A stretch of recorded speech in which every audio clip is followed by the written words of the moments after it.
Jimmy Fallon and I, he had an ice cream and I had an ice cream. I had my ice cream first, American Dream, which I still have. And at the time, he had something called Late Night Snack. And we had a fake fight, and then we became best friends forever. We buried the hatchet, became best friends forever. And so we started saying nice things about each other for like the next 6 months. It was best friends forever for 6 months.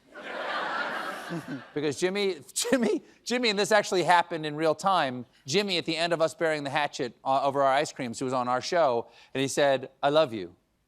And I said, "You seem nice." And he said, "Best friends forever?" And I said, "Long time." And he goes, "How about 6 months?" I said, "Best friends forever for 6 months." So we did that, and then right after, I sold a portrait of mine that had been changed by Andre Serrano and Steve Martin and who else? Shepard Fairey. And we sold it at auction at Sotheby's or something like that.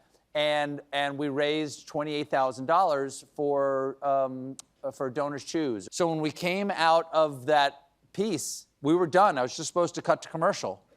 And I don't know what possessed me, but I said, "And I want to let you know that Jimmy Fallon has pledged to match that $28,000.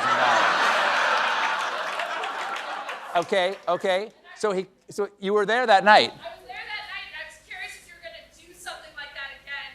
Now, particularly that if you're going to be canceled, you got to do something like that again. No, I did it once. But anyway, so Fallon calls me the next day, and he goes, "Buddy, I'm in big trouble." I'm like, "What happened?" And he goes, You said... you said I was going to give $28,000. I said, "Well, you better do it, man." I mean, remember, you're the nice one in late night. If you don't do that, what's that going to look like, Jimmy? I mean, you made a pledge. I mean, I announced last night you made a pledge to children, and you're going to back out on that? So I had to go on his show and do Friday by Rebecca Black. That was fun.